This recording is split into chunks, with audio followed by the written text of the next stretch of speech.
Manosphere talk. I found this graph as well, which just shows the sort of explosion in people searching trad wife, which means traditional wife. Yeah. And it seems from 2024, there's been this real explosion in people searching for this trend. And you said something a second ago, Erica, about young boys in particular being more vulnerable, I think were your words, than the young girls that you're seeing. Yeah. So how do these ideas come together to and also link in and parlay into this word manosphere? Because this subject of manosphere has been at the very forefront of conversation. Everything's a little out of balance. Everything's a little out of whack. So it was out of whack in the 50s. And so we fixed it. And now it's out of whack in a different way. We went from the patriarchy of men dominating women to now we have the patriarchy of women dominating men. I mean, what we need to do is not go back, but come to the middle. We need to, it just makes common sense. How are we dominating men, though? Oh, my goodness. 60% of college students are women and graduate students. That's not us dominating men, though. Well, let me finish. Young men are afraid of women and the power they have over them to accuse. No, it's true. In universities, it's a real thing. I know because I have two sons. And, there is, again, the correction was necessary. We needed to course correct in society, absolutely. But we've gone so far. So the men were powerful and the women weren't. So the women said, give us some power. So now the women took the power and now the men feel powerless. You need a society that's balanced. It needs to be balanced. And the idea was that where we wanted to go, and the truth is that all movements often go to extremes. The women's movement, those women had to go to extremes because to change society, you have to do that, right? So should some women not go to university? Is that what you're saying? No, but actually I think there needs to be a balance in society of men and women. If we say that we are going to be like Amazon women and not need men anymore, the truth is that the way it works is that by the research is that women will marry at their educational level or above, and men will marry at their educational level or below. That means that because we have fewer men in college and graduate school, women are not finding partners. I'm just going to jump in there and talk about a report that came out in 2025, which sent shockwaves across the UK. It was called the Lost Boys Report. I think we might have talked about this in a previous episode, but it was a report by the Centre of Social Justice, which highlighted how many young men are now struggling in school, facing increased mental health problems and lacking positive role models, leaving them lost and isolated. And as a result, they suggested that many of them are turning to what we call the manosphere. And to give a definition to the manosphere, because I didn't actually know what it was, the definition I have from Cambridge Dictionary is manosphere includes websites and discussion groups focused on men's rights, which often oppose feminism in some way. And just to give a sort of a top line look at some of the stats around this, by age 5, 25% of boys in the UK are falling behind in language communication skills compared to just 14% of women. Yeah. At GCSE level, boys' results are on average half a grade lower than girls. The same applies for mental health and wellbeing. Obviously, we know about the suicide rates in young men, with nearly 3.5 times higher than those of young women. Eating disorders have risen as well in young men. And from an employment perspective, as of late 2024, 15.1% of men aged 16 to 24 were not in education, compared to 11% of women, which equates in the UK to about 550,000 men.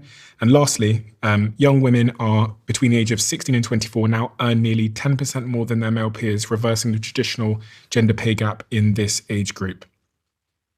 And I could go on and on and on. Specifically, the things that I've kind of not talked about are just how family dynamics have changed. And by age 14, nearly half of firstborn children do not live with both natural parents compared to 1970. And this was really shocking. And I think it really rose an argument, which I saw play out I saw the Sunday Times do a big piece about it. I saw it on LinkedIn, which is what is going on here? And is this a clue as to why we now have this term manosphere? It's a reaction. Manosphere is a reaction to the pendulum swinging too far. The pendulum needed to swing, for sure.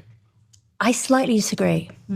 So I think I spoke at the beginning about the sexual revolution being two things. So one is the ideological thing, which we've spoken about quite a lot, and the other is the material changes, which no one designed really. Like, this wasn't coordinated by anyone. This just happened. This is just how technology goes. And I think in general that history should best be understood as technology with everything else kind of running along in its wake, including ideology. I actually think a massive thing that that's going on with young men, it's not actually feminism that has messed them up. It's actually technology and economics. So it's that one of the most consequential things of the 20th century and before, this is really Industrial Revolution onwards, is male strength became less important economically. Blue-collar work is less valuable than it used to be. It's less available than it used to be. It turns out, Erica was saying that girls predominate at universities. Girls actually tend to be better suited to a lot of work which has flourished in this era. So say service sector work or working in education and things like that. There's basically been a boom in areas of life which are better suited to women professionally, and the opposite has happened with men. And I really think that a lot of what's going on with men, say, turning to the manosphere, is this feeling of being economically devalued. And there are feminists who cheer that on, but that's not basically, that pretty much has actually nothing to do with ideology. It's actually to do with just much bigger changes in the world.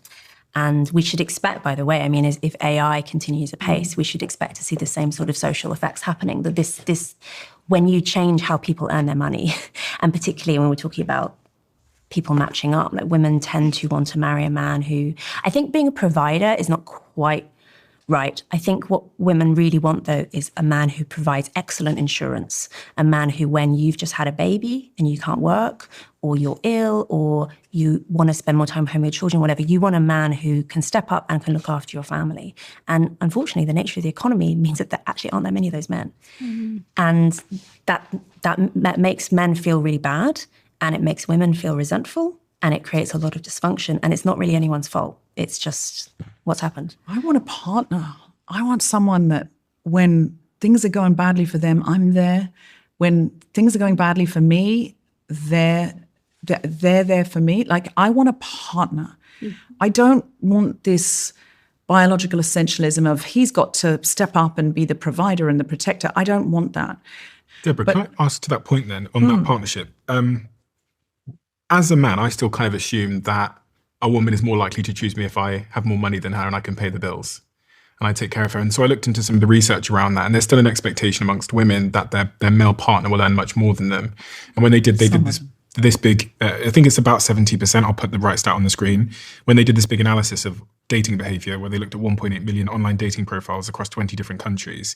If you earned more, so if you had higher income, you are 255% more likely to get an indication of interest on these applications. And so I would love to live in a world where that wasn't the case, but it seems that women are still choosing men that earn much more money. And that expectation of therefore being the provider is so inherent in reproductive success as a man. There's a reason for that, though. So what we haven't talked about, can we talk about children now? Sure, we can talk about whatever you like. Yeah. If you want to raise children and be the primary attachment figure for your children, and it's usually the mother, sometimes it's the father now, but it's still usually the mother. Children need a primary attachment figure as present as possible in the first 3 years if they are going to be mentally healthy in the future. All of the research shows that. If you're going to be as physically present as possible, unless you've saved a lot of money as a woman, you need to depend on your partner, on your team member. My husband and I were a team. Before we had children, we both earned a lot and worked really hard and spent our money equally. But then we decided, it was a strategy. We were going to have children, and I was going to work as little as possible so I could be there for them. And he did the bulk of the earning. And now the joke is, I'm out in the world and I'm going to be taking over and he's going to be sitting by the pool, and I'd be fine with that. But that's what teamwork is. But the idea that I could lean on my husband financially in those years and not have to earn money and be able to be present for my children, there is a very good reason why that is critical for children.